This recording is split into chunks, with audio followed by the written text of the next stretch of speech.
تازہ ترین ویڈیوز کے لیے چینل کو سبسکرائب کر کے بیل آئیکن اور آل نوٹیفیکیشن پر کلک کریں تاکہ آپ کو ملے ہر اپڈیٹ سب سے پہلے۔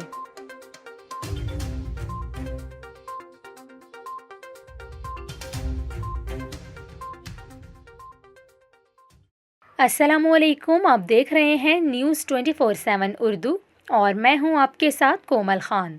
امید کرتی ہوں ناظرین آپ سب خیریت سے ہوں گے۔ ابھی آپ کو بتائیں، صوبہ پنجاب میں کورونا وائرس خطرناک حد تک بڑھنے لگا ہے۔ لاہور کی اگر بات کریں تو یہاں کووڈ-19 کے پازیٹیو کیسز کی شرح تشویشناک حد تک بڑھ گئی ہے۔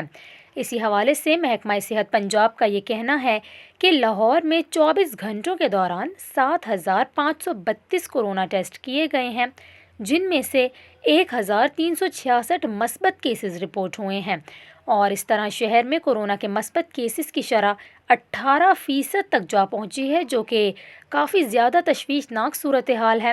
اور اسی حوالے سے کورونا کے بڑھتے ہوئے کیسز کے باعث حکومت پنجاب نے لاہور سمیت صوبے کے 9 اضلاع میں 11 اپریل تک تعلیمی ادارے بھی بند کر دیے ہیں۔ اس کے علاوہ مزید کئی پابندیاں بھی عائد کی گئی ہیں۔